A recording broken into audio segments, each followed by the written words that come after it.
그의 삶에서 독서가 무엇이었나? 스탈린에 대한 애정이 좀 느껴지더라고요. 스탈린을 너무 좋게 봤어요. 네, 스탈린을 객관적으로 조명할 수 있는 교수님이랑 약간 좀 달리 미화가 많이 되어 있다고 많이 느꼈어요. 그러니까 이 차이가 되게 흥미로워요. 메모를 여기저기 남겼다고 돼 있고 쫙쫙 긋기도 하고 이거 보니까 욕도 많이 썼다고 하더라고요. 옆에 젠작 그대로 출판 아니면 뭐 다시 편집. 떨떨.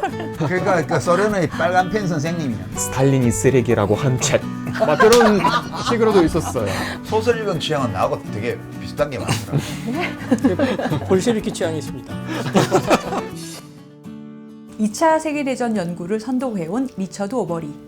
그가 2차 대전 결정판을 펴냈습니다. 바로 이 책 피와 폐허인데요. 오버리는 2차 대전이 최후의 제국주의 전쟁이었다고 주장합니다.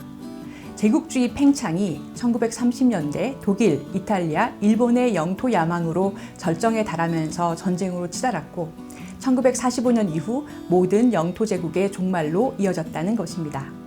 이런 관점에서 1931년 만주사변에서 시작되는 장기 2차 대전을 새롭게 조명합니다. 2차 대전은 전례가 없는 총력전이기도 했는데요. 이 책은 각국이 내세운 정당화 논거와 대중동원 방식, 민간인들의 전쟁 경험과 심리적 영향 등 총력전과 관련된 주제별로 깊고 상세하게 파고듭니다. 이 책을 통해 오늘날의 지정학적 질서를 구축한 2차 대전을 더욱 깊고 넓게 이해하실 수 있을 겁니다.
생각의 깊이를 더하는 알릴레오 북스. 여러분 안녕하세요. 조수진입니다.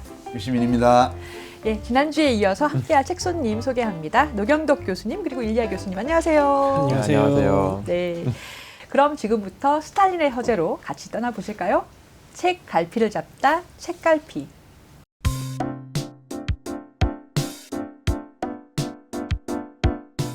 이 책에서도 나오는데 스탈린이 신학교를 나왔다고 얘기를 해요. 저 어릴 그것도 때. 되게 의외였어요. 네. 근데 이게 러시아에서는 신학교를 졸업한 애들은 다 똑똑하지 못한 애들이라는 이미지가 있어요. 아 진짜요? 일반 학교에 못 들어가서 신학교에 갔다라는 이미지가 굉장히 커요. 그 옛날에도. 그래요? 네. 이걸 가지고 스탈린을 놀리는 게 모든 사람들이에요. 그래요. 그러니까 신학교 졸업자잖아. 신학교 나왔잖아. 네. 신학교에 나왔잖아. 이런 정서가 있어요. 러시아에서. 그래서 이런 게 이 주석과 그 연결고리가 되거든요. 러시아 사람들이 정서적으로 이걸 어떻게 보냐면 신학교 졸업자가 뭘 알고 세계 역사를 이렇게 함부로 그러니까 그런 농담들이 굉장히 많아요. 오. 그러니까 신학교에 나왔다는 사람이 어떻게 마르크스주의를 해석하고 어떻게 세계 역사에 고쳐주고 어떻게 고르키나 돌스토이나 유명한 그런 작품을 낸 사람들이 어떻게 편집을 해 라는 뉘앙스를 갖고 있는 그런 부분들이 그런 정서적인 평가들이 굉장히 많아요. 러시아 사람들 자체. 러시아 사람들은 자체. 우리는 그걸 몰랐는데. 네. 이제 스탈린의 바이오그래피의 역사를 쭉 보면 대체로 초창기에는 이제 스탈린이 무능하다라는 어떤 이미지의 전기들이 많다가 1990년대 이후 2000년대 넘어오면서부터는 이제 스탈린의 비판적일지라도 이 사람이 뛰어난 사람이었다라는 논지가 훨씬 더 많습니다. 많기는. 근데 이제 그거는 어쨌든 스탈린을 긍정적으로 평가하느냐 부정적으로 평가하느냐의 더 중요한 문제 아래서는 중요한 것 같지는 않아요. 이 사람이 뭐 뛰어났느냐 안 왔느냐는. 그래서 이제 그 부분보다는 이 사람을 이렇게 냉혹한 독재자로 만든 것이 과연 무엇이고, 네, 그 소스가 어떻게 되느냐가 일단 중요하고요. 그럼 바로 그걸로 들어가 봐요 한번. 네. 그 도대체 무엇이 스탈린을 그런 냉혹한 독재자로 만들었다고 보세요? 이렇게 책을 많이 읽은 사람이? 그리고 유년기를 신학교에서 보낸 사람이 어떻게 사람을 많이 죽여요? 근데 그게 이제 저 개인적으로는 오히려 이제 기독교적인 어떤 그런 큰 기독교적인 윤곽이라고 해야 되나요? 그 마르크스주의하고 통하는 데가 있다는 마르크스주의하고 기본적으로 통하는 데다가 마르크스주의 중에서도 이제 특히 역사인문론하고 통하죠. 그러니까 이제 기독교의 요소 중에 뭐 여러 가지가 있지만 특히 구약 같은 걸 보면 이제 특정 세대의 희생이라는 거를 전제하는 그런 어떤 표현이나 내러티브들이 많습니다. 그러니까 이 세대는 이렇게 희생하는데 그 다음이 나아지고, 그러니까 미래를 위해서 지금은 어쩔 수 없고, 뭐 이런 류의 어떤 뉘앙스들, 거기에 더해서 약간의 결벽주의라고 표현할 수 있는 게 사실 숙청이라는 것도 기독교 개념이거든요. 그러니까 이게 뭔가 자신들과 신조를 함께하지 않고 약간 애매한 사람들을 깨끗하게 정리해야 된다라는 어떤 그런 관념. 이게 이제 스탈린이 일찌감치 기독교를 버리긴 했지만 이런 류의 어떤 사유 틀은 제 생각에는 이제 계속해서 갖고 있었다고 생각합니다. 딱 교수님 말씀해 주신 부분이 책의 105 쪽에도 있는데요. 스탈린과 그가 어릴 때 받은 교육적 훈육의 관계를 바라보는 또 하나의 방법은 공산주의를 정치 종교로 여기는 것이다. 스탈린이 공산주의자가 되었을 때 하나의 신앙을 또 다른 신앙으로 교체했다는 발상은 직관적으로 호소력이 있었다. 확실히 매우 유사하다. 공산주의에도 성전과 의례, 이단, 순교자, 죄인, 성인이 있었다. 뭐 이렇게 설명을 하고 있어요. 이후에 소련의 어떤 행태들은 상당 정도 이제 정교의 영향을 많이 받은, 우리가 소련 공산당원 그러면 이제 보통 항상 이제 뭐 지배층이고 이렇게 느낍니다만 놀랄만한 도덕률이 있었어요. 그러니까 이제 공산당원에게 부과되는 도덕률이 어마어마했습니다. 그러니까 약간의 잘못 뭐 이런 것이 있으면 출당되는 것이 당에서 쫓겨나죠. 상대적으로 쉬웠는데 그 어마어마한 도덕률의 내용들을 보면 상당 정도로 기독교적입니다. 아, 그래요? 그래서 아니 뭐 기독교와 마르크스주의 역사유물론 사이의 유사성에 대해서는 이미 수많은 논의들이 있어 왔고요. 근데 다만 제가 이제 이 뛰어나지 않다는 것과 냉혹한 독재자가 되는 것에 관계가 있다고 저는 생각해요. 이게 이제 역사의 비극인데. 궁금해요. 그러니까 제가 이제 스탈린이 이렇게 책을 많이 읽었는데 왜 인간이 무엇인지에 대해서, 우리 삶의 의미가 무엇인지에 대해서, 우리 인간의 존재의 조건이 무엇인지에 대해서, 개인과 사회의 관계가 어떠해야 되는지에 대한 생각이라는 게 없다. 이 사람 이 포메키에 보면 고민의 흔적이 없어요. 이게 다 뭐가 있냐 하면 헛소리, 개소리, 맞아, 오라 이런 것들은 그 안에서 이미 가지고 있는 자기 견해, 자기가 이미 가지고 있는 견해를 뒷받침하는 거를 보게 되면 거기다 느낌표를 찍고, 그 다음에 그거에 어긋나는 걸 보면 개소리라고 적는 거예요. 이거는 책을 읽는 가장 바람직하지 않은 태도예요. 이거는 지금 뭐하고 똑같냐 하면 유튜브 접속해가지고 자기가 가지고 있는 기본적인 지금의 생각과 맞는 채널만 계속 구독하는 거하고 똑같은 행위예요. 그러니까 한 체제를 더 높은 수준으로 고양시키면서 이끌어갈 수 있는 지도자에게는 자질이 필요한데 저는 스탈린에게 이 자질이 없었다고 봐요. 어떤 레닌주의라는 볼셰비즘이라는 이데올로기, 소련 체제의 일극적 특성, 권력 집중 현상, 여기다가 스탈린의 평범함, 이것이 결합되면서 저는 그렇게 간 게 아닌가라는 의심을 이 포메키를 보면서 정말 속되다. 어떻게 책을 이렇게 대할 수가 있지? 그런 느낌으로 왔어요. 스탈린이 이제 청년기를 지나서 이제 마르크스주의의 영향을 많이 받고 레닌 사후의 권력 다툼에서 최종 승자가 돼요. 그 당시 상황을 좀 알고 가면 좋을 것 같거든요. 그래서 당시에 어떤 라이벌이 있었고 또 스탈린이 어떻게 해서 권력을 차지했는지를 일리아 교수님이 좀 설명해 주실 수 있을까요? 레닌 주변에 있는 사람 중에서는 스탈린이 제일 대단하고 제일 위대하고 제일 똑똑한 사람도 아니었어요. 그러니까 그보다 훨씬 더 마르크스주의를 잘 이해하고 실천해야 한다고 하는 사람들도 많았고, 사실상은 나중에 이게 확실하게 차이가 나기 시작하지만 레닌이 바라보는 소련과 스탈린이 바라보는 소련이 조금 방향이 달라요. 그래서 그것 때문에 레닌이 이제 살고 있는 그 말기쯤에 스탈린과 어느 정도의 갈등이 생기기 시작하는데 뭐 여러 안 좋은 상황 때문에 레닌이 죽게 되고 뭐 처음에 뇌졸중으로 이제 쓰러지고 그 다음에 뭐 죽게 됐는데 그걸 스탈린이 악용하고 있다고 우리가 배우고 있어요. 그러니까 우리가 다시 공산당을 이쪽으로 이끌어야 한다. 근데 이게 반대하고 있는 사람들을 우리가 숙청해야 한다라고 생각했던 사람은 바로 스탈린이었어요. 어느 정도의 레닌에 반대하는 사람들과 얘기도 하고, 그러니까 어떻게 보면 레닌의 반대파를 그런 계파를 만들기 거의 성공했어요. 그래서 실제로 레닌이 죽고 나면 스탈린이 그런 얘기를 누가 하기 전에 바로 나는 레닌의 제자라는 그런 말을 내뱉었어요. 근데 내뱉었으므로 더 이상 스탈린에게 도전할 수 없는 사람이 한 명도 없었기 때문에 자연스럽게 스탈린이 됐고 뭔가에 스탈린에 반대하는 소리를 하는 사람들이 다 우연처럼 다 죽게 나가고 됐고 우리가 이런 식으로 봤어요. 근데 레닌이 사실상 스탈린을 발탁해 준 거잖아요. 그렇습니다. 사실상 그러니까 그 레닌이 그럼 왜 도대체 네. 이 스탈린을 올려놨다가 그 1차 뇌출혈이 오고 나서 말도 잘 못하고 이럴 때 좀 보다가 후회가 돼서 크루스카야 그 부인에게 구술을 하잖아요. 스탈린이 무리하고 위험하다. 그러니까 조금 더 포용력이 있는 그런 리더로 바꾸는 게 좋겠다는 식으로 유언을 남기지만 그 크루스카야가 나중에 레닌이 2차 발작 나고 나서 죽고 나서 중앙위원회에서 공개를 하잖아요. 근데 위아무야 이렇게 뭉개고 그냥 스탈린으로 가버려요. 스탈린이 이미 권력 장악을 위한 준비들을 그 전에 이미 다 해놨고 그 소련 공산당의 관료화된 그 지도자들이 이미 스탈린으로 다 묵계가 된 거예요. 제가 보기에는. 근데 의문은 이런 거예요. 레닌이 굉장히 똑똑한 사람인데 굉장히 똑똑한 사람이에요. 근데 왜 스탈린 같이 범속한 사람을 자기가 건강했을 때 후계자 자리에 올려놨을까? 그게 제가 지금까지 러시아 혁명사나 소련사를 뭐 깊이 공부는 안 해봤지만 보면서 지금까지 해답을 못 받은 질문이에요.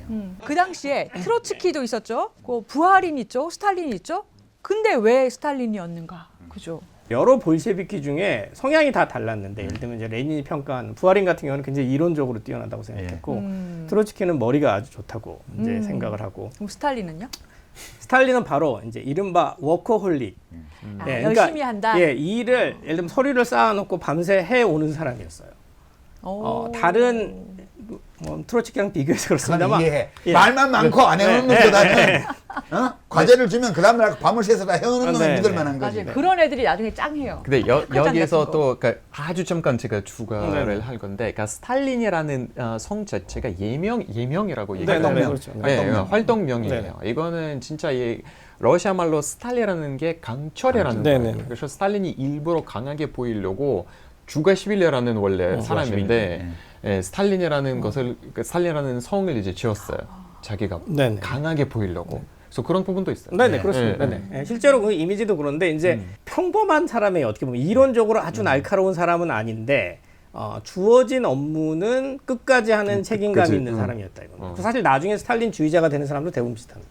몰로토프 같은 사람도 전형적으로 예, 유사하고요. 네, 그래서 일단은 당시에 원래 이제 다른 사람이 서기였는데 몰로토프가 서기였는데 이 서기국 업무가 너무 중요하다는 생각에 총서기로 스탈린을 맡기는 거예요. 실무 책임자로. 네네. 총서기를 그렇게 시킨 다음에 그 레닌의 유언이라는 건 그 다음의 이야기인데 그 유언장은 덜 알려져 있습니다만 가만히 보시면 자기 후계 물망에 오를 사람들의 단점을 다 하나씩 얘기하는 거예요. 이야. 그러니까 스탈린만 단점을 얘기한 게 아니라 다 했어. 단점을 하나씩 다 얘기하는 거고 그 스탈린에 대한 단점 언급이 항상 논란이 되니까 실제로 이제 문서고를 보면 스탈린은 어떤 결정을 하냐면 25년 당대회에서 그냥 공개하기로 해요. 왜냐하면 소문만 있고 자꾸 반대파가 공격을 하니까 내가 이런 평가를 받았다.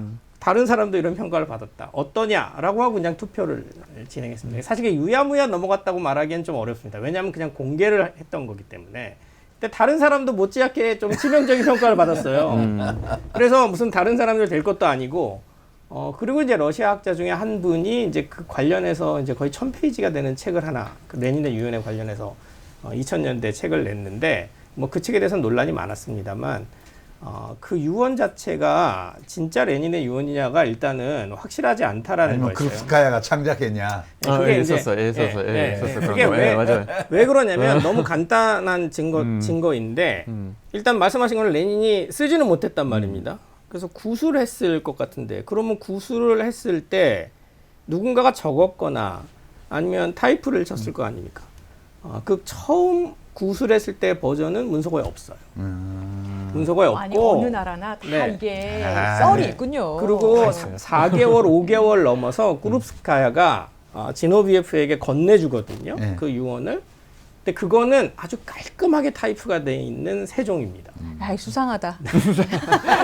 그거는 남아 있어요. 근데 음모론. 그거를 저는 의심하기는 싫습니다. 의심하기는 싫고 충분히 그런 평가를 했다라고 생각하는데 이제 그럼에도 불구하고 관련해서 논란이 꽤 있는 거였고 바로 그때 석이라는 직위가 생겼어요. 그 전에는 없었거든요. 총석이죠. 네, 원래 석인에 있는데. 기가 총석이. 막히네요. 원래는 없었는데 그래서 아직까지도 아니지만 그러니까 소련 내내 모든 지도자들은 항상 총석이었어요. 왜냐하면 이제 우리로 치면 당대표는 항상 영원한 레닌이에요. 그래서 스탈린을 그거 어떻게 보면 뭐 곰수라고 평가할 수도 없고 뭐 다르게 볼 수도 있는데 당대표는 무조건 레닌이고 나는 석이일 뿐이다. 총석이일 뿐이다. 그래서 레닌의 일을 바치고 계속 한다. 라는 그것도 전당대회에서 말을 해요. 네, 아 그렇습니다. 그렇군요. 네. 근데 이제 근데, 결국은 레닌 파리를 엄청 하잖아요, 스탈린이. 레닌 파리요? 레닌 파리를 어마무시하게 해요. 독서 목록도 이 책에 보면 제일 열심히 읽은 책이 레닌의 저작들이에요. 맞아요. 그죠? 맞아요. 예. 그 이제 저는 이거 보면서 두 가지 이유가 있다고 봐요. 첫 번째는 레닌은 그때 혁명 후에 얼마 되지 않아서 이제 세상을 떠났기 때문에 무슨 공격당할 만한 뭐가 나온 것도 없고 뭐 그래요. 그러니까 이 사람은 어떤 소비에트 러시아 연방이라는 이 새로운 체제의 창시자로서 절대적인 권위를 민중에게 가지고 있었기 때문에 여기 기대지 않고는 이 취약한 권력 기반을 강화할 수가 없었다. 이제 그게 첫 번째고요. 두 번째는 왜 레닌 저작을 이렇게 읽었냐 하면 훈고학적 논쟁으로 상대를 쓰러뜨리는 싸움 있잖아요. 훈고학적 무엇이 논쟁이요? 진리인지를 모르기 때문에. 어. 근데 사회주의라는 것은 현실에 존재하지 않던 시스템을 자본주의나 이런 것은 저절로 생겨난 건데 사회주의는 존재하지 않는 거를 혁명가들의 머릿속에서 집을 먼저 청사진을 만든 다음에 권력을 동원해서 강제적으로 사회를 개조하는 작업이잖아요. 이 성공해야 돼요. 근데 성공할 수 있을지 아닐지 알 수 없어요. 권력을 장악하지 못했을 때는 그냥 파벌 싸움이에요. 소위 사상투쟁이고. 근데 딱 현실 권력을 수립하고 나서 권력을 장악했잖아요, 레닌이. 그다음부터는 다 죽이는 거예요. 이게 이렇게 5단계가 있다, 근데 논쟁이. 네. 그럼 5단계 어디 하나라도 걸리면 죽이는 거예요. 숙청입니다, 이게. 올바른 진리에 입각해서 이상적인 사회를 건설하기 위해서는 내부의 어떤 교란 요인을 제거해야 돼. 이게 기독교하고도 통하는 건데. 맞아요. 그래서 숙청이 필연적인 예, 그러면 제1단계부터 어디서든지 걸리기 시작하면 하나라도 틀리면 죽이는 거예요. 그러니까 레닌 때부터 이미 어마어마한 사형명령을 레닌이 많이 서명을 합니다. 스탈린만 그랬던 게 아니고요. 나중에 문서고 열리고 나서 네, 그게 다 네, 나오죠. 네. 근데 결국은 이 사고 패턴이요. 이게 무서운 거거든요. 그러니까 그 진리 앞에서 겸손하지 않은 권력이요. 무엇이 옳은지 우리는 최종적으로 알 수 없어. 따라서 내가 틀렸을 가능성을 조금은 열어두고 나와 의견 다른 사람이 맞을 가능성도 조금은 열어놔야 돼.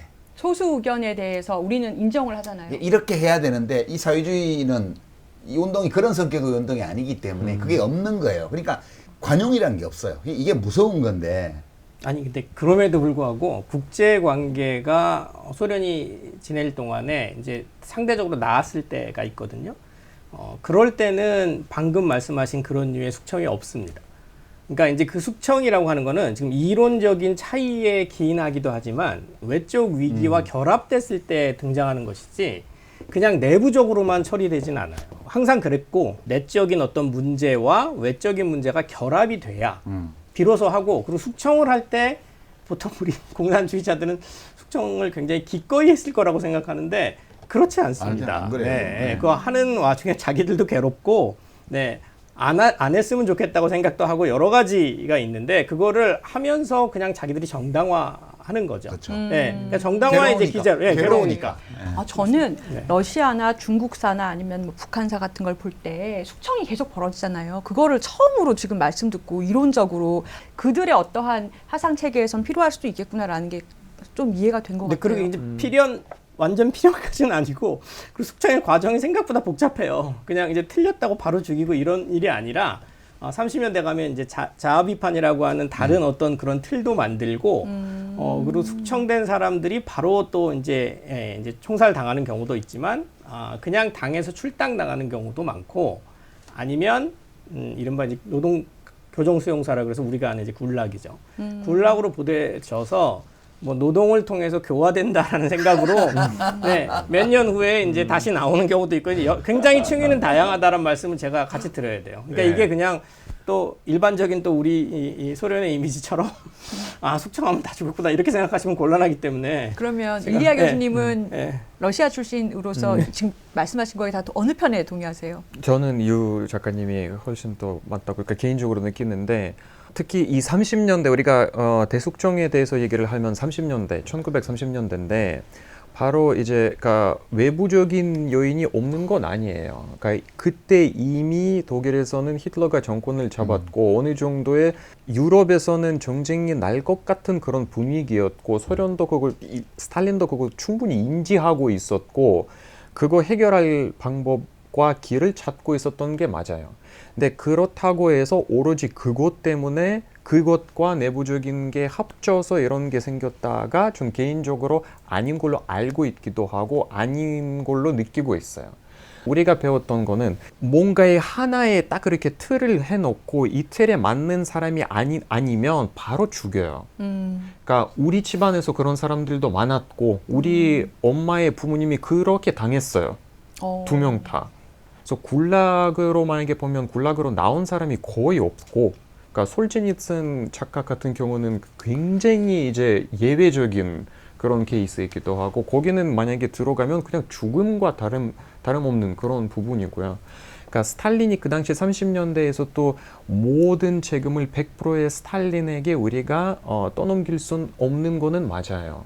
그러니까 이것도 러시아에서 권력자가 직접적으로 지시를 안 해도 밑에 사람들이 알아서. 권력자가 알아서 이거는 좋아할 것 같아서 이게 지금 분위기가 아냐라는 분위기에서 가해요. 그러니까 일부러. 그거는 그때 러시아 소련에만 있었던 게 아니고 지금 대한민국에도 있어요. 알아서 긴다고 그거는 하죠. 예, 인간의 아니, 본성 중 요거는 하나여서. 그러니까 숙청이 확대되는 가장 중요한 맥락을 알아서 네. 막 그러면 숙청을 자발적으로 이제 맞아요. 하는군요. 그러니까 안에서부터 합니다. 네. 그러니까 일리아 선생님 말씀하신 것처럼 이제 그렇게 억울하게 이제 특정 아주 작은 이유로 숙청 대상에 오른 사람이 실제로 많습니다. 네, 그러니까 그런 건 다 이제 기본적인 이제 사실들인 거고요.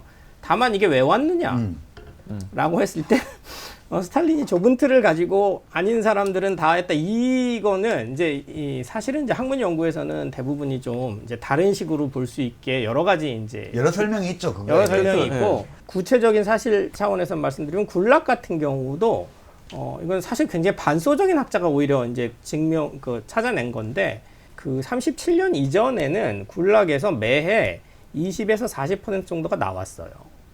그러니까 이제 굴락마다 차이가 있는데 예를 들면 이제 너는 교정이 됐다고 생각하고 나오는 사람이 20에서 40%나 됐고 나중에 대숙청이 커졌던 이유가 사실 그거였어요. 그 나왔던 사람들을 다시 못 믿겠다 그래서 이제 숙청이 커졌던 거거든요. 그러니까 아예 못 나왔다라는 거는 이제 사실은 옛날에는 우리가 그렇게 생각했었는데 연구 자체가 이제 진행이 돼서 좀 다른 이제 가닥들이 생겼고요. 이 책에서 표현하는 그 당시에 어려웠던 정치 문화라는 거는 당시에 볼셰비키가 안고 가야 되는 그 어떤 냉혹한 정책, 그러니까 이제 무조건 냉혹한 정책이 아니면 답이 없다고 생각했던 그래서 스스로 스트레스가 너무 심한 거죠, 볼셰비키 지도부도. 그러니까 요새 표현으로 하자면 당시 볼셰비키들 중에 F들은 견디지 못해요. T만 견딥니다. T의 세대였군요. 네, 네. 왜냐하면 그리고 실제로 스탈린이 완전 T 아니에요? 아마 그랬을 텐데, 근데 스탈린 트로츠키는 완전히 F였겠고. 네.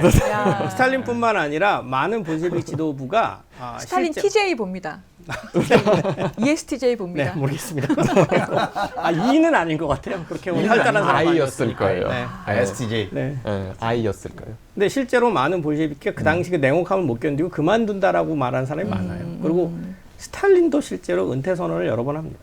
네. 아니 그러면 스탈린이 대숙청을 하잖아요. 그것도 약간 그런 맥락에서 그럼요. 아까도 말씀드렸듯이 숙청은 계속 있었는데 레닌 시대에도 있고 있었는데 37년, 8년 이제 2년여에 걸쳐서 이제 그때 숙청의 규모가 이제 이전보다 훨씬 컸기 때문에 대숙청. 네, 그걸 대숙청이라고 이제 표현하는데 이제 사실 여러 가지 맥락이고 되게 복잡하고 이게 이제 아까도 말씀드렸던 이제 문서고 개방 이후에 굉장히 많은 연구가 진행이 됐거든요.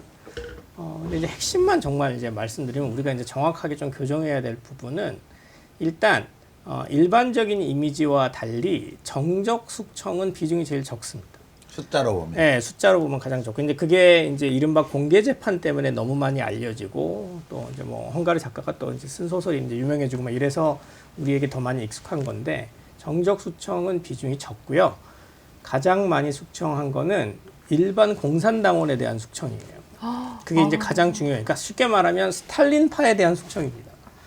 그러니까 스탈린에 충성했던 관료들에 대한 숙청이, 특히 지방당 관료에 대한 숙청이 일단 가장 중요하고 그게 주 타겟이에요. 37년, 8년에.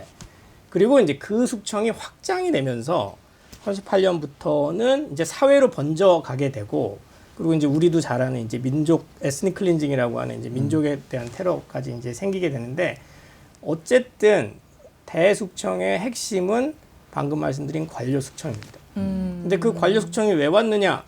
20년대 당원이라고 하는 사람들이 믿을 수 없는다라는 느낌을 가지고 이제 스탈린이 그 당원들을 보게 되고, 고인물들. 네, 그 사람들이 농업 집단화와 산업화의 과정에서 더 적극적으로, 그러니까 국가와 당에 잘 보이기 위해서 더 적극적인 무리수들을 많이 둡니다. 그 네. 대숙청에 대해서도 얘기를 하면 아마 한국 사람들이 공감할 수 있는 내용에 대해서 예시를 들 수 있어요. 1937년에 고려인 강제 이주 사건이 일어나잖아요.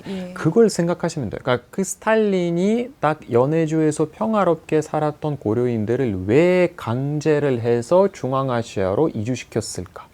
바로 만약에 그 당시는 일본에서 침략이 들어오면 이 사람들은 일본 편 들까봐 그러니까 무서우면서 나온 거예요. 네. 이해가 되네요. 네. 네, 그러니까 지금 이제 그건 확장된 어떤 그런 모습을 말씀하신 거 정확히 말씀하셨고, 산업화와 집단화에 과도하게 어떻게 보면 이제 움직인 당원들이 있고 그 당원들에 관련된 불만이 또 투서로 들어오고. 네, 투서로 많이 들어오고 이러다가 30년대 말이 되면 이제 나치와 일본이 양쪽 전선에서 이제 강력한 반공을 외치고 있고 유명한 이제 에스파냐 내전이 펼쳐지는 거죠. 그러니까 에스파냐 내전은 너무 반면교사 같았어요. 적법하게 나름의 좌익 정부가 들어섰는데 누군가가 군부를 꼬드겨서 군부가 쿠데타를 일으킨 거고, 그러면서 내전으로 들어간 건데, 이게 너무 이제 스탈린과 볼시비키가 보기에는 소련 정권 전복의 ABC와 유사해 보인 거죠. 우리의 미래가 될 수 있다. 그렇습니다. 네, 이제 그런 생각을 하는 찰나에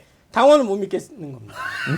정확하게 누가 문제라는 걸 찾아내긴 어려우니까 그냥 쿼타 비슷하게 주는 거예요. 일종의 어떤 지역엔 분명히 반혁명주의에 가담해 있는 당원들이 일정 숫자가 있을 거다. 그거를 잡아라. 그 문제가 되는 것 같아서 이렇게 그 조사를 해봤더니 줄줄이 사탕으로 걸리고, 특히 산업화 시대에 그러니까 급진적인 산업화를 하면서 잘못된 허위 보고들이 많았는데, 예를 들면 우리 공장에는 뭐 100톤을 생산했다 이런 걸 사실 거짓말로 하든지 뭐 이런 것들이 많았는데, 이런 것들이 관료 조직 사이에서 서로 비밀로 하다가 다 같이 걸리는 거예요. 그러니까 생각보다 어마어마한 양이 이제 숙청의 대상이 되고, 그러면서 이게 넓어졌는데, 그 다음에 바로 이제 일리아 교수님 말씀처럼 바로 직접적인 전쟁 위기가 도래하는 겁니다. 그래서 일본이 실제로 이제 38년 9년에 시베리아에서 소련과 전쟁을 하죠. 덜 알려져 있는 전쟁입니다만. 쳐다보면 일본 편은 안 드는데. 그러니까 이제 그거는 조선 사람들이 생각을 못했죠. 스탈린이 그렇게 생각했어요.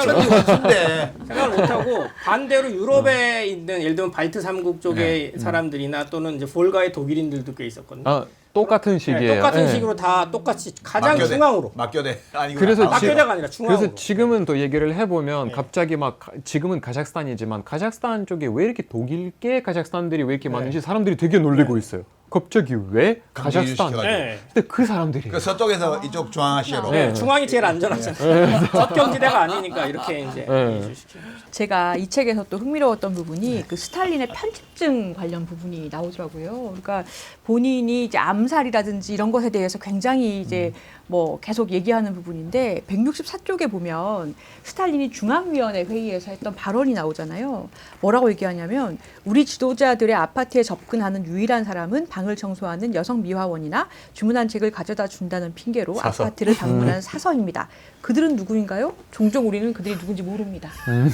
그들이 뭐 이렇게 독을 쭉 발라서 당신이 한 달 뒤에 죽어서 나갈 수도 있습니다. 뭐 이런 내용이에요. 이걸 회의에서 얘기를 했다는 거예요. 그러니까 방 청소를 해주는 분이나 아니면은 뭐 오랫동안 함께 일을 했음직한 사서까지 의심을 했다는 그 게 사서들을 왕창 숙청했잖아요. 도서관에. 네. 그러니까 약간 병적으로 보이기도 한데 반대로 요 44페이지에는 네. 이제 이게 편집증이라는 게 정치적이다라는 이제 몇몇 서양 학자들의 이제 표현을 하는데 이제 스탈린이 아까 말씀드렸던 이제 대외 위기 의식을 너무나도 크게 느꼈던 거는 이제 분명한 것 같고요.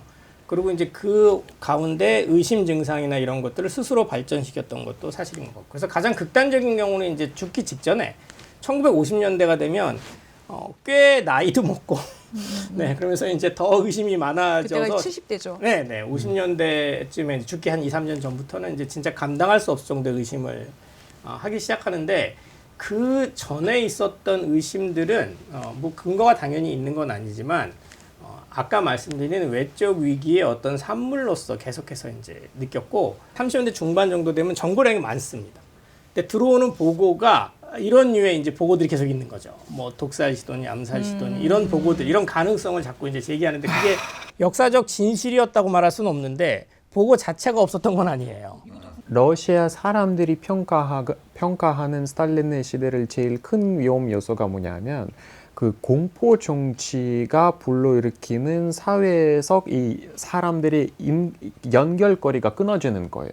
그러니까 서로가 서로를 되게 의심하게 하는. 그러니까 처음에 아까 말씀하셨지만 그 처음에 우리가 사서 뭐 청소하는 사람들이 과연 나를 죽이지 않을까라는 그런 거에 시작해서 결과적으로 다 퍼져요. 그래서 모든 사람들은 모든 사람들을 의심하게 만드는 이런 분위기에 휩싸여서 마지막 이제 인생의 연도를 이렇게 보내는 게 바로 스탈린이에요. 그러니까 어떻게 보면 아이러니까 자기가 시작한 그런 분위기를 시작한 거가 결과적으로는 이제 돌아와서 이런 거죠. 아, 그렇군요.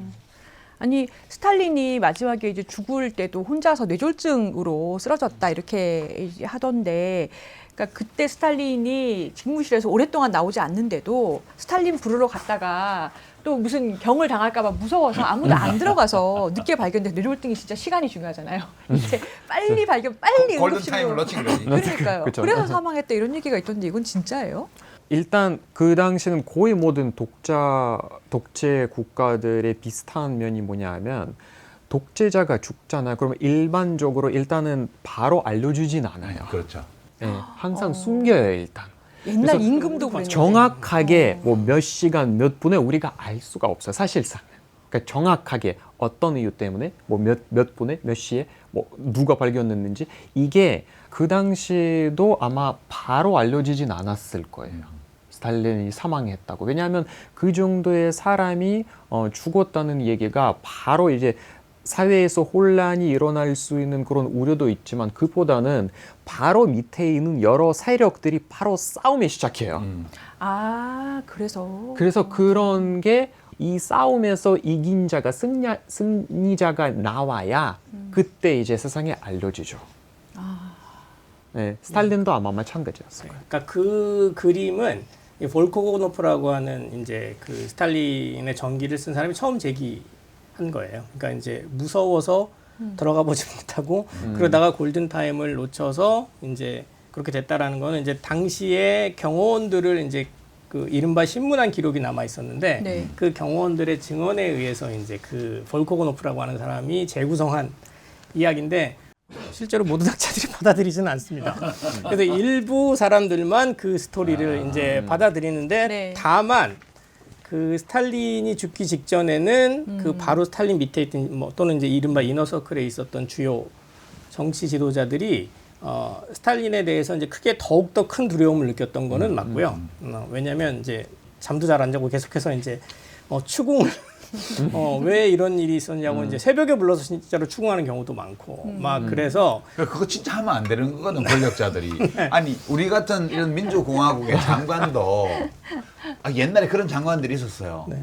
이제 나이 많은 장관들이 많으니까 너희들은 새벽에 잠이 없잖아요. 그리고 새벽 4시 반에 일어나서 아침 신문, 조간 신문 온 거 새벽에 온 거 이렇게 보고 있다가 자기 부 관련해서 뭐 났잖아요. 까는 거. 그러면 새벽 5시에 전화해서 국장한테 전화하는 거예요. 어떻게 하면 국장을 할 게 뭐야.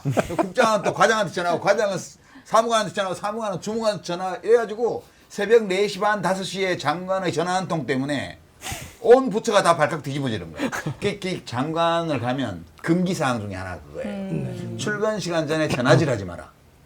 퇴근 시간 후에 전화질하지 마라.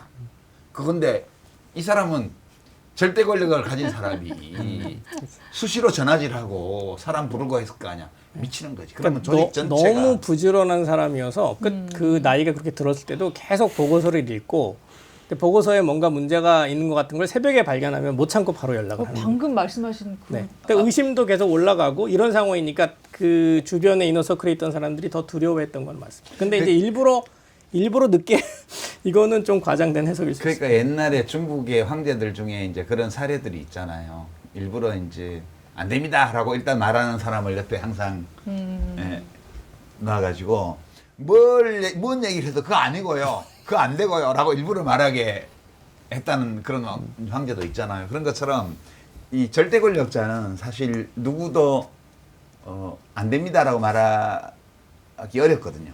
그 지금 우리나라 대통령실도 다 상상이 돼.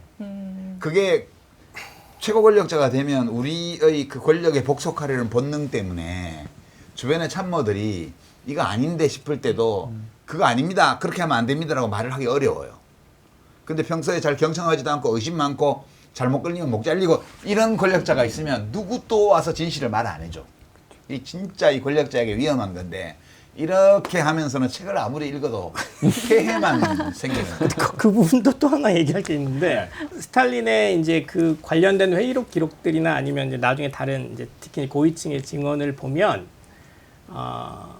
오히려 좀 천편일률적인 보고를 했을 때 다른 얘기를 해보라고 채근을 하는 게 더 많았어요. 그래도 절대 안 해요. 그때 아니 그래서 안 한다. 이게 아무리 야야 다른 얘기 해봐 죽어도 안 해. 맞아. 기탄 없이 말해, 뭐든지 괜찮아, 나 잘 들어 했는데 그거 아니고요 했다가 잘리는 거야. 그런 느낌은 아니고요. 기탄 없이 말해가 아니라 아니요? 예. 이견에 대한 이야기를 좀 그 채근하는 경향이 있었고 몰로토프를 가장 근처에 뒀던 거는 상대적으로 이견을 많이 이야기했기 때문에. 몰로토프가? 네. 그래서 몰로토프는 스탈린에게 자기가 설득되지 않으면 방을 나가지 않았다고 합니다. 그런 기록까지 있습니다. 그런 그러니까 이게 사람이 좀 가끔은 있어요. 네. 완전한 신뢰관계가 형성된 경우에 스탈린이 옳고 그르고의 문제가 아니라 그러니까 그런 류의 자료도 있기 때문에 예, 어떤 좀 단순하게 그냥 이제 일반 독재자의 이미지를 투영해서 보는 거는 그렇게 저는 도움이 안 된다고 생각하고 좀 네. 여러 가지 좀 버라이어티가 있고 다양함이 있다라는 거는 좀 알아야 될 필요가 있지 않나. 이 마지막 질문으로 한번 가볼게요. 그러니까 이 책을 아마 보시는 독자라면 다 아마 가지실 의문일 것 같은데, 그러니까 좋은 지도자의 조건을 얘기할 때 독서를 꼽잖아요. 스탈린의 허제를 보니까 이렇게 다양하게 읽고 했는데 결국에 그러면 어떤 목적의식을 가지고 진심으로 그 책의 내용을 전반적으로 받아들이기보다는 막 질주하는 식의 독서를 할 때 이것은 좋은 리더십을 기르는 데는 도움이 되지 못한다, 오히려 위험하다, 이렇게도 볼 수 있는 건가요? 어떻게 보세요?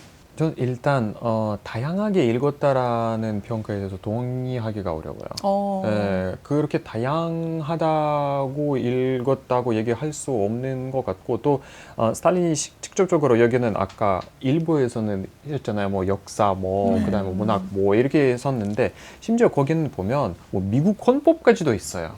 그렇더라고요. 근데 과학도 있고요. 네, 과학도 있고요. 예를 들어서 미국 헌법을 이렇게 읽는 이유가 실제로 미국이 이유들이 뭐 때문에 이런 나라가 됐고 우리가 그걸 보고 좋은 걸 고르고 나쁜 거를 버리라는 그런 취지로 읽는 게 아니라 내가 이미 알고 있는 게 있는데 내가 딱 이 헌법을 읽고 얘네들이 내가 생각하는 것과 다른 게 있으면 그거는 딱 주석을 해서 이것 때문에 그런 거다. 그러니까 내가 읽는 거랑 크게 상관이 없는 것 같고 제가 봤을 때는 이거 읽고 내가 생각하게 만든 그런 사고가 훨씬 더 중요한 것 같아요. 내가 어떤 목적으로 이 책을 읽는지가 훨씬 더 중요한 것 같아요. 스탈린 자료 중에 보면 부르주아 국가의 헌법들이라는 책이 있어요. 이 스탈린이 갖고 읽었던 자료 중에 맞아요. 그 중에 이제 미국 섹션도 있고요. 다 있었는데 여기서 이제 수정 헌법에 관련 사항도 다 읽었고 거기에 표시도 했고 1937년도에 그 소련 최고 소비에트 선거를 할 때 그때 선거 연설을 한 게 여기 인용이 되어 있습니다. 여기 보면 이른바 민주주의 국가의 보통 선거가 존재하고 실시되는데 어떤 분위기냐? 이제 요약하면 이렇습니다. 자본가, 지주, 은행가 등 자본주의 상어들이 계급 갈등 분위기, 계급 적대 분위기, 압박 분위기를 유권자들에게 가하는 가운데 치러지는 그런 선거는 보통 평등 비밀 직접 선거라 하더라도 완전 자유롭고 민주적인 선거가 아니다. 반면 우리나라는 어떠냐? 이곳은 우리 선거는 노동자, 농민, 지식인의 협력 분위기, 상호 신뢰 분위기, 상호 우애의 분위기에서 실시하고 왜냐하면 우리나라는 자본가도 지주도 착취도 없고 실제로 인민들의 의지를 왜곡하려고 압박을 가할 어떤 누구도 없기 때문에 우리 선거가 전 세계에서 유일하게 진정 자유롭고 민주적인 선거입니다. 이렇게 주장해요. 그러니까 미국 헌법을 읽으면 뭐 하냐고. 그러게요. 그러니까 그게 본인 주장, 본인 생각은 정해져 있고 이미 정해져 있고 하는 있는 소재네요, 거예요. 그냥. 그러니까 지식이라는 것을 어떤 태도로 어떤 목적으로 사용하느냐가 엄청 중요한데 이 면에서 보면 레닌이 원조고 스탈린은 레닌이 속류예요. 제가 생각하기에는 절대 하면 안 되는 방식으로 한 게 스탈린입니다. 그 생각 변함이 없어요. 교수님은 아까 지도자 조건 얘기하면서 독서하고 리더십 부분 얘기한 거 어떻게 생각하세요? 일단은 이제 독서 목적이 어땠느냐는 물론 이제 뭐 증명하기 어려운 부분이기도 하고 이제 뭐 우리가 이제 추정할 수 있는 영역은 물론 있습니다만. 근데 이제 독서를 한 이유는 뭔가 자아 성찰이나 아니면 무슨 새로운 지식을 얻는다는 이런 차원 같지는 않고 근데 그럼에도 불구하고 자기가 믿고 있는 거를 다시 확인하기 위해서 그 많은 시간을 들였다라고 보기도 어려울 것 같고요. 소련이라고 하는 국가의 생존을 위해서 어떻게 할 것이냐라는 차원에서 이제 레퍼런스를 찾아다닌 것이 이제 저 개인적으로는 그게 이제 다양한 영역일 수 있지 않습니까? 이제 대외적인 정책도 될 수 있고 내부의 문화 정책도 될 수 있고 뭐 소련 체제의 생존이라는 거를 무엇보다도 중요한 과업으로 생각을 하고 그걸 위해서 이제 읽었다라고 이제 생각을 합니다. 아니, 일리아 교수님 시작 전에 말씀하셨던 게 이 책에도 스탈린이 이제 최근에 인기가 상승하고 있다라는 부분이 있어요. 러시아에서도 우리 박정희 대통령 얘기하듯이 평가가 극으로 갈리고 또 너 스탈린 어떻게 생각해? 했을 때 말하는 것이 정치 성향을 나타내기까지 한다면서요. 네, 맞아요. 어느 정도, 그러니까 20세기에 들어와서 제일 이제 평가가 갈리는 정치인 바로 스탈린이기 때문에 스탈린에 대한 평가를 어떻게 하느냐에 따라 러시아에서는 이제 세력이 갈리는 그런 기준치가 돼버린 거예요. 그래서 지금은 보면 지금의 현재 러시아 정부는 이제 스탈린을 지지하는 입장이 있기 때문에 스탈린에 대한 좋은 평가, 뭐 좋은 책, 좋은 영화 등등등 굉장히 많이 나오고 있어요. 네. 얼마 전에 몇 년 전에 이제 스탈린의 죽음이라는 영화를 반정부 활동가가 이제 찍어서 그 영화가 금지되었어요, 러시아에서는. 너무 스탈린을 안 좋게 묘사하기 때문에 그러니까 상영이 금지되었는데, 그러니까 그 정도에 대한 이제 러시아 내부적인 그런 평가라고 있고, 근데 또 반대. 소위 말하는 러시아의 진보라는 거에 대해서 러시아 쪽에서는 누구를 예시로 들자면 바로 조선반도, 한반도를 드는 거예요. 봐라, 두 나라가 똑같은 출발선수 출발했는데 미국이 도와주느냐 소련이 도와주느냐 차이가 나냐? 아직까지도 러시아에서 이런 사회주의 대 자본주의의 토론의 얘기를 하면 무조건 항상 북한과 남한이 항상 등장해요. 네. 이게 자본주의고 이게 사회주의다. 그리고 미국이 도와주느냐 소련이 도와주느냐 차이다. 이게 항상 나와요. 그럼 우리는 러시아에서. 미국하고 잘 지내야 돼 이런 얘기예요? 그러니까 진보 입장은 그래요. 리버럴들이. 네, 리버럴들. 아, 그렇구나. 그러니까 나라마다 사정이 달라요. 네, 네. 많이 다르죠. 예, 다른데 저는 이제 우리 박정희 대통령이 뭐 스탈린하고 비견될 정도의 독재자는 아니라고 생각해요. 그러니까 스탈린도 어떻게 보면 성공한 독재자였고 성공한 독재자예요. 스탈린도. 박정희도 성공한 독재자예요. 제가 볼 독재자는 독재자인데 성공은 했어 나름. 근데 이 책의 맨 마지막 대목에 보면 이 평가가 있어요. 저자의 평가가. 저자가 이제 스탈린을 어떻게 평가했냐면 먼저 볼셰비키고 그 다음이 지식인이라는. 이게 보통 인텔리겐차, 지식인 이런 말은 권력자한테는 안 붙이는데 이게 책을 많이 읽고 지식이라는 면에서 상당한 수준에 있는 권력자였다는 뜻이겠죠. 그러니까 이제 제가 계속 아쉬움을 느낀 거하고 비슷한 얘기예요. 먼저 볼셰비키고 그 다음에 지식인이었는데 만약 덜 볼셰비키에 좀 더 지식인이었으면 스탈린이 그 정도의 업적을 성취하는데 그보다 덜한 악행을 저질렀지 않겠냐 하는 아쉬움을 거기는 이 저자가 거의- 토론하고 있고 이거에 대해서 저는 전적으로 공감해요. 공감하고 그러나 이제 박정희 대통령이 스탈린만큼의 악행을 했냐? 뭐 그건 아니라고 봐요. 그러니까 독재자는 독재자인데 그 독재의 방식이나 강도 면에서는 굉장한 차이가 있습니다. 체제도 다르고 하기 때문에. 그리고 우리는 서방 국가와의 연계 속에서 있던 나라였기 때문에 소련처럼 독재를 할 수도 없었어요. 그런 환경의 차이도 있었고. 그러나 이제 소련 같은 체제에서 최고 권력자였으면 그 정도 했을 수도 있죠. 그 개인의 차이라기보다는 그 두 권력자가 발을 디디고 있던 시스템의 차이와 외부 환경의 차이도 많이 작용했다고 봐요. 그러나 결과적으로 보면 박정희의 유신 독재라는 것은 일종의 연성 독재, 연성 파시즘 전체주의 체제 중에서는 보드라운 쪽에 속해요, 이게. 우리가 미국의 영향권 아래에 있었기 때문에 저는 그렇게 됐다고 생각을 하고요. 박정희가 스탈린보다 더 훌륭해서 그랬던 것은 아니라고 생각합니다. 제가 이 결론 부분에 그 논의 과정은 제가 동의가 잘 안 되는 부분이 되게 많지만 네. 결론은 큰 틀에서 저는 이거는 이건 굉장히 타당한 시각인 것 같다. 그리고 권력자들은 독서를 많이 할수록 좋다. 다른 조건이 동일하다면 책을 많이 읽을수록 저는 좋다고 생각해요. 좋다고 생각하고 다만 읽을 때 자기가 국가의 강제력이라는 권력으로 사람을 대하는 일을 하고 있잖아요. 그러니까 보통 사람보다 더 엄격한 윤리적 기준을 가져야 되고 더 큰 관대함으로 사람들을 대해야 되고 그렇게 해야 된다고 생각을 해요.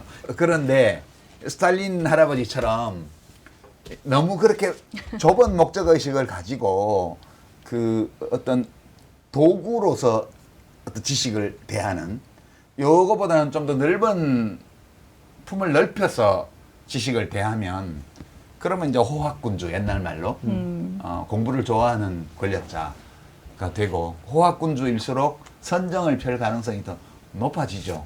저는 그 점에서는 이 저자들도 저하고 똑같은 그 아쉬움이랄까 이런 것들을 스탈린이라는 권력자에서 느낀 게 아닌가 하는 생각 들었고요. 네, 그렇습니다.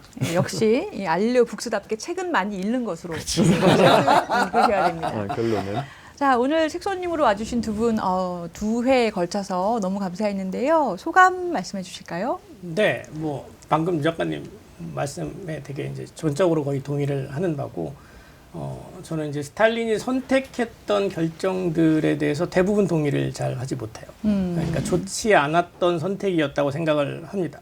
근데 다만 그 선택의 맥락을 배제한 상태에서 그냥 평범한 독재자들과 유사하게 투영해서만 바라보면 우리가 소련 역사를 제대로 알 수도 없을 거고 더 나아가서 이제 진보운동이나 사회운동에 시사점도 얻을 수 없을 거라는 게 이제 제 생각입니다. 그래서 오늘 제가 드렸던 말씀은 스탈린의 결정이 옳았다거나 또는 어쩔 수 없었다거나 이런 뜻이라기보다는 당시의 맥락을 다시 살펴서 어떤 역사에서 교훈을 얻자면 조금 더 구체적인 어떤 그런 개념을 가지고 우리가 이해하는 것이 더 도움이 될 거다. 그러면 이 책에 대한 노 교수님의 별점은? 저는 뭐 개인적으로 4.5를 드리고 있습니다. 5점 만점에. 5점 네, 만점에. 5점 만점에. 4.5 정도는 주셔야지. 연사 학자실. 네, 일리아 교수님 오늘 어떠셨어요?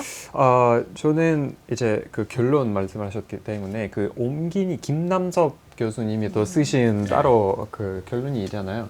그거 보니까 제가 공감이 되는 말이 있어서, 그러니까 이 책이 이 책을 읽으면서 불쾌감이 들 수 있는 사람이 있을 수도 있다고 말씀하셨어요. 네. 제가 딱 그게 공감이 됐어요. 읽으면서 불쾌감이 너무 많이 컸기 때문에. 근데 그렇다고 해서 이 책이 매우 필요하다는 책을 전 개인적으로 생각하고 있고요. 그러니까 우리가 항상 그렇듯이 그러니까 똑같은 문제지만 여러 각도에서 바라볼 필요가 있고, 또 스탈린 같은 정말 이제 평가가 갈리는 그런 사람에게 대한 여러 각도에서 볼 필요가 있다고 전 개인적으로 봐요. 물론 이 책 자체가 전혀 소련사의 지식이 없거나 아니면 그 당시에 어떤 사람들이 어떤 일들을 벌어졌는지에 대한 조금 많이 미흡한 그런 부분들이 읽기 시작하시면 모르는 부분이나 아니면 이해가 안 되는 부분들이 많으실 거예요. 읽기가 그렇게 막 편하고 쉬운 책이 아니에요. 어느 정도의 막 이렇게 생각하면서 읽어야 하는 책이기 때문에 저는 4점. 별점. 그래서 별 하나 빼시고. 네, 네. 저는 4점 드릴게요. 예, 좋습니다. 저도 4점인데 네. 4점인데 원래는 한 3점 줘야 돼요. 너무 어려워서. 맞아요. 예, 맞아요. 저도. 근데 예. 왜 4점을 드렸냐 하면 예. 이 책을 읽으면서 이제 저의 독서 이력이 많이 회상이 됐어요. 그러니까 제가 러시아 문학을 좋아하니까 네. 어릴 때부터 러시아 문학을 좋아했고, 젊어서는 우리도 어떻게 혁명을 좀 해볼까? 해야 되지 않을까? 그래서 혁명을 한 나라들을 막 프랑스 혁명도 공부하고 미국 혁명도 공부하고 러시아 혁명도 공부하고. 근데 제가 내린 결론은 그런 거예요. 이 소련 실험 70년, 소련이라는 이 체제의 실험인데, 그 70년의 실험이 완전한 실패로 끝났다고 저는 봐요. 어떤 긍정적인 것을 남겼는지 모르겠다 싶을 정도로 참담한 실패로 끝났는데, 이 실패가 우리에게 무엇을 의미하나를 굉장히 많이 생각해 보게 됐어요. 이번에. 이거는 그러니까 자본주의 사회의 불평등이 일으킨 질병의 한 증상이었는지도 모른다. 그러니까 이 어마어마한 불평등을 몰고 온 자본주의 체제 역사 단계, 그 단계에서 생길 수밖에 없었던 어떤 증상들이 있었고, 이 증상에 대해서 치료법을 모르기 때문에, 유효한 치료법이 없었기 때문에 매우 과격한 방식으로 이것을 치유해 보려 했다가, 원래의 병은 치유를 못하고 그거보다 더 심한 이상한 병을 만들어낸 끝에 처방전 목록에서 삭제된 이게 청산주의라는 건데, 그렇게 된 실험이었던 것 같아요. 그럼 우리가 이 시점에서 이 실패한 처방을 비난하는데 그칠 것이 아니라, 원래 이런 처방전을 내게 만든 그 문제, 네. 그거를 봐야 된다고 생각해요. 그 문제는 지금도 엄존하고 있는 거 아니냐. 그런 생각이 많이 들어가지고 오랜만에 그 생각을 했어요. 오랜만에 그 생각을 했고, 젊은 시절에 한 상당히 긴 시간 동안 그 고민을 했던 그 시간들도 다시 떠오르고, 그래서 좋아서 1점을 붙였어요. 냉정히 말하면 3.0이 너무 힘들어. 제가 지금까지 본 포스트잇 중에 제일 많이 붙이신 거예요. 네. 마지막으로 한마디만 해도 되나요? 그럼요. 네. 개인적으로는 제가 스탈린을 가장 부정적으로 본다고 생각합니다. 근데 제가 드린 말씀은 그 부정적인 평가의 근거들이 미약했고 다르게 볼 수 있다라는 말씀. 그 다르게 본다는 게 긍정적으로 보겠다는 뜻이 아니라, 이미 많이 쌓여있는 연구 성과들을 토대로 다르게 부정적으로 볼 수 있다라는 말씀을 드린 거다라는 말씀을 마지막으로 드리겠습니다. 네. 생각의 깊이를 더하는 알릴레오 북스, 오늘은 여기까지입니다. 함께해 주신 여러분 고맙습니다. 인사드리고 마치겠습니다. 수고하셨습니다. 감사합니다.